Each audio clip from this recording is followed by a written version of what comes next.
About 3 times a week, I like to make homemade oatmeal. And homemade oatmeal is so filling and it kind of sticks to your ribs. And it's just a lot better, in my opinion, than instant oatmeal. It doesn't take much longer than pouring a packet and measuring water and microwaving. It doesn't take much longer than that. It does take a few minutes longer, but not that much. So let's get started. I'll show you what I do. The first thing I do is measure out 5 cups of water.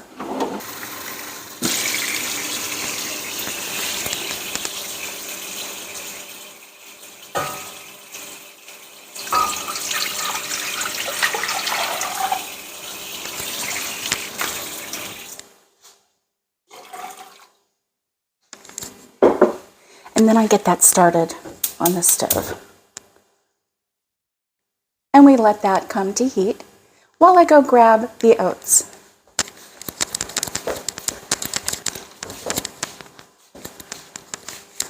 Okay, and so for today I'm using Quaker oats, the old-fashioned oats. You use whatever you want to use.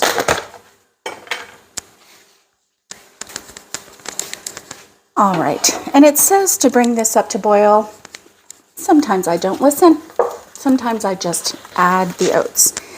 Now I'm using a 3/4 cup measuring cup because I'm currently using my 1 cup measuring cup to make bread, and it still has flour in it, and so I don't want to waste that flour, so I'm just going to leave that in there. So this will take 4 of these 3/4 of a cup. The great thing about this is that oatmeal is forgiving. So if you add a little too much, and I'm going on the light side here, not intentionally, I'll add a little more at the end. I just didn't want to lean over the stove and catch fire. Boy, that would make a good video, wouldn't it? Ugh.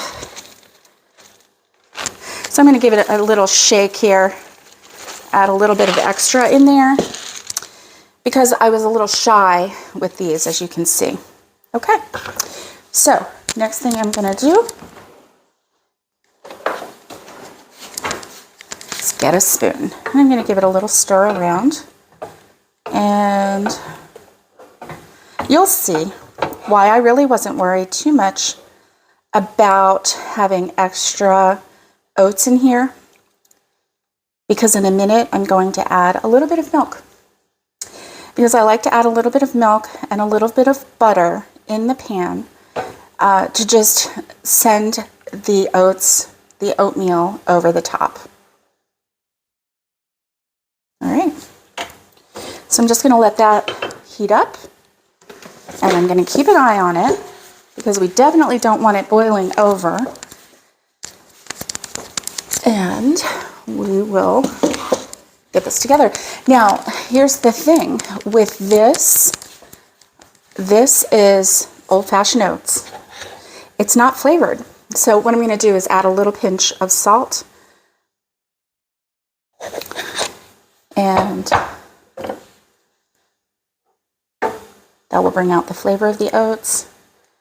And so this is not flavored at all. It's not like those instant packets that you get. So you get to make this whatever flavor you like. So once you get this in your bowl, if you want a strawberry flavor, get some strawberry preserves out of your refrigerator and put a little spoon of that in there. That will sweeten it up.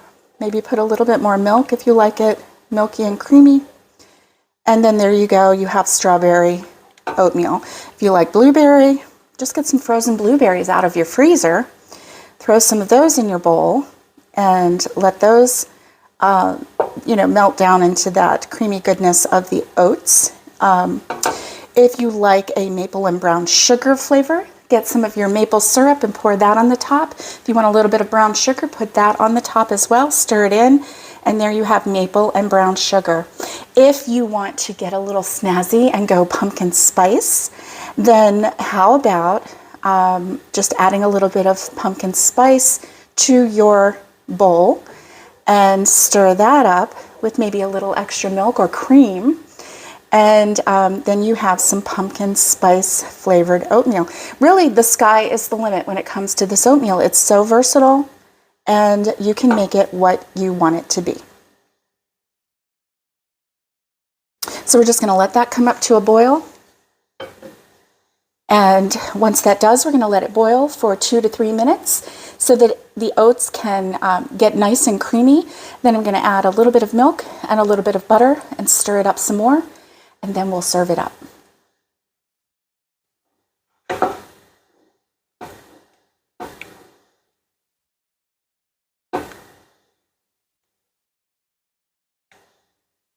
It's starting to look pretty. Do you see how that oat milk is coming out of the oats? It's just so pretty.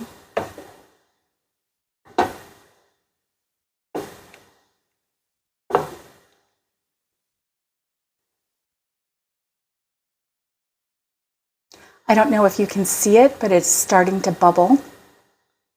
Can you see right in here? It's starting to bubble. It looks like lava. Be careful, because that will pop up, and if it lands on you, it will really hurt.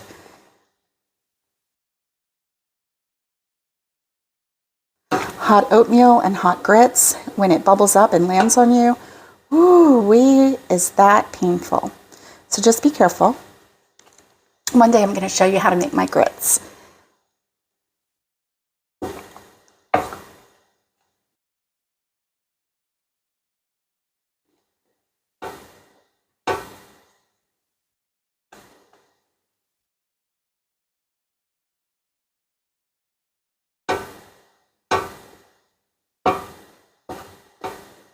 You could add honey to your oats.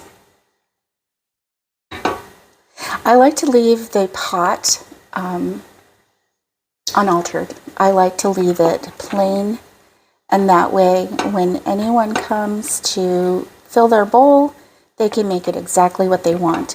We always have leftovers, so this always makes enough for 2 days for us, and the second day it reconstitutes just as well. Just put a little bit of milk in there and warm it up, and you won't even know that it's the next day's oats.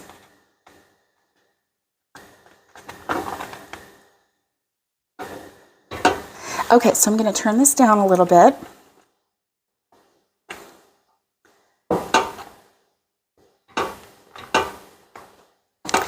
And let me get a little bit of butter.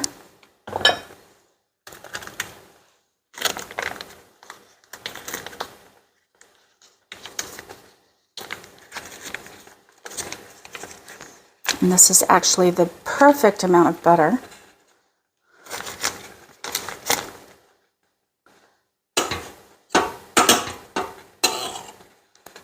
I usually do about a tablespoon in here.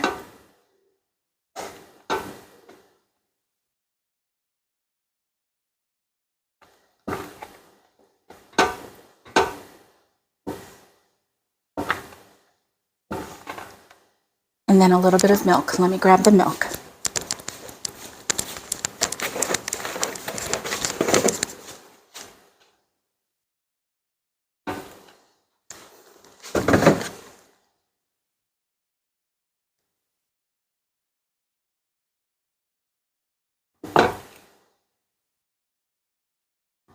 Do you see how creamy that makes the oatmeal? It just really does the trick. And it doesn't take a lot of milk. You know, obviously you can add more to your own bowl if you like.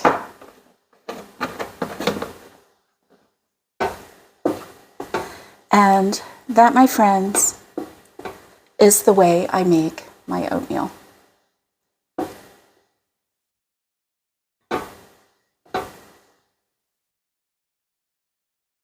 I'm going to turn the power off and find my lid to keep it warm and feed my family.